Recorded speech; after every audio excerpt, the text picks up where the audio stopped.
11월 5일 말씀으로 시작하는 아침입니다. 기도하시겠습니다. 하나님, 오늘 나의 모든 생각과 행동을 주님께서 붙잡아 주시고 절제할 수 있는 마음과 도전할 수 있는 마음, 이것을 분별하게 하여 주시옵소서. 주 안에서 오늘도 사명자로서 우리가 부름받았사오니 이 땅에서 사명을 감당하는 날 되게 하여 주시옵소서. 감사드리옵고 예수님의 이름으로 기도드립니다. 아멘. 자, 오늘 디모데전서 2장 8절로부터 15절까지의 말씀입니다. 그러므로 각처에서 남자들이 분노와 다툼이 없이 거룩한 손을 들어 기도하기를 원하노라. 또 이와 같이 여자들도 단정하게 옷을 입으며 소박함과 정결로서 자기를 단장하고 따은 머리와 금이나 진주나 값진 옷으로 하지 말고 오직 선행으로 하기를 원하노라. 이것이 하나님을 경외한다 하는 자들에게 마땅한 것이니라. 여자는 일체 순종함으로 조용히 배우라. 여자가 가르치는 것과 남자를 주관하는 것을 허락하지 아니하노니 오직 조용할지니라. 이는 아담이 먼저 지음을 받고 하와가 그 후며 아담이 속은 것이 아니고 여자가 속아 죄에 빠졌음이라. 그러나 여자들이 만일 정숙함으로써 믿음과 사랑과 거룩함이 거하면 그의 해산함으로 구원을 얻으리라. 아멘. 오늘은 하나님을 경외한다면 질서를 따르라는 말씀입니다. 자, 오늘 여자분들은 좀 읽을 때 좀 마음이 약간 좀 불편할 수 있죠. 그러나 성경이 우리에게 불편함을 주려고 주어진 말씀이 아닙니다. 하나님 앞에서 올바른 태도를 가르치기 위해 주어진 말씀입니다. 분명한 것은 남자와 여자 차별하는 것이 절대 아닙니다. 예배 공동체가 어떤 모습으로 하나님 앞에 서야 되는지를 오늘 전하는 것인데요. 오늘 8절 말씀에 보면 분노와 다툼이 없이 거룩한 손을 들어 기도하기를 원하노라 했습니다. 근데 이게 먼저 남자들에게 한 얘기예요. 기도는 말로만 하는 것이 아니고 삶의 태도가 함께 올라가야 한다는 것이죠. 분노를 품고 있으면서 드리는 기도, 다툼을 멈추지 않고 드리는 기도, 이것은 하나님이 기뻐하시는 기도가 아닙니다.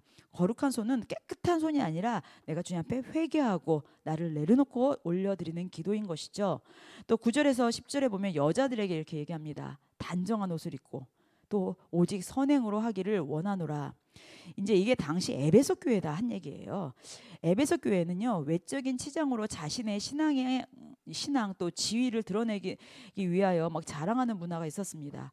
바울이 그거에 대해서 바로잡으라고 한 것입니다. 그러니까 하나님 앞에서 아름다운 것은 겉모습이 아니라 삶의 열매를 말합니다. 신앙은 보여주는 것이 아니라 살아내는 것이죠. 그리고 여기 이제 11절 12절 말씀 보면 조용히 배우라. 이제 이 구절이 어떻게 보면 좀 오해를 할 수 있는데요. 여자는 일체 순종함으로 조용히 배우라. 여기서 조용히는요, 가치를 낮추라는 말이 아니고요, 질서를 지키며 배우라는 의미를 얘기합니다. 당시 이제 교회에서 배움의 과정에서 혼란과 다툼이 있었고 또 바울은 예배의 질서를 세우고자 한 것입니다. 이 말씀의 핵심은요, 말하지 말라가 아니라 말씀 앞에 먼저 서라는 것입니다. 말씀 앞에 먼저 서라라고 에베소 교회에다가 이야기한 것입니다. 이것이 우리 모두에게 해당되는 것입니다. 말씀 앞에 먼저 서라고. 13절에서 14절은요, 여기 바울이 아담과 하와 이야기를 꺼내죠. 그러니까 남녀의 우열을 가리고 누가 높고 누가 낮다 이렇게 말하는 것이 아닙니다. 하나님의 질서를 무너뜨릴 때는요, 어떤 결과가 오든지를 우리가 상기하는 것입니다. 그러니까 죄의 시작은 누가 먼저 창조되었느냐가 아니라 하나님의 말씀을 벗어난 데 있다라는 것을 의미하는 것이죠. 그래서 이 말씀은 여자를 향한 말씀이 아니라 모든 성도를 향한 경고입니다. 우리는 아담을 지은 죄야, 누가 이렇게 했어, 먼저 왔기 때문에 이게 아니라 우리 죄로 인해서 파생되는 것이 어떤 거자라는 것을 이야기하는 거였습니다. 또 여기 15절에 보면 또 이제 해산함으로 구원을 얻는다는 것인데요. 이것도 오해할 수 있는 부분인데 오해할 필요가 없는 이유는요, 그의 해산함으로 구원을 얻으라는 것은요, 이 말은 출산 자체가 구원의 조건이라는 뜻이 절대로 아닙니다. 바울이 말하는 핵심은 이것입니다. 각자가 하나님께서 맡기신 삶의 자리에서 믿음과 사랑과 거룩함으로 살아갈 때 우리는 구원의 은혜 안에 거한다는 사실인 것입니다. 그러니까 구원은 오직 예수 그리스도 믿으면, 예수 그리스도로 말미암아 예수 그리스도로 인해서 우리가 구원받는다는 것입니다. 그렇지만 구원받은 사람은 자신의 삶에서 자기 자리에서 믿음으로 또 살아내야 되는 것입니다. 그게 해산하는 고통과 같은 것이죠. 여러분, 아까도 선한 싸움을 싸우라고 했잖아요. 믿음을 지키라고 했잖아요. 세상의 유혹과 과거의 옛 습관이 나를 얼마나 붙잡습니까? 그것이 우리가 신앙의 싸움을 하는 것이 마치 해산하는 고통이라는 것이죠.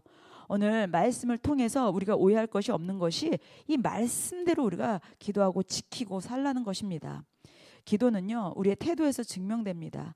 우리가 신앙의 아름다움은 선행으로 드러나는 것이고 또 예배 공동체는 질서 안에 세워지는 것입니다. 모든 성도는 말씀 앞에 세우는 것이고요, 말씀으로 나아가는 것입니다. 말씀으로 우리가 논쟁하고 그것을 우리가 알교할 필요가 없습니다. 말씀으로 내 자신을 돌보는 거울로 붙잡으시기를 바랍니다. 오늘도 우리가 이 말씀 가운데서 내가 하나님 앞에서 겸손히 배우고 내가 질서를 지키고 또 서로를 세워가고 사랑으로요 성숙한 공동체, 성도 또 성숙한 교회가 되기 위하여 우리가 주님의 이름으로 정말 주님의 그 이름으로 주님을 자랑하고 드러내는 우리 교회가 되고 우리 성도님들이 되시기를 예수님의 이름으로 축복합니다. 자, 기도하시겠습니다. 참 좋으신 하나님 감사합니다. 오늘도 우리가 하나님을 경외하면서 질서를 따르면서 정말 말씀을 살아내는 우리 성도님들 되게 하여 주시옵소서.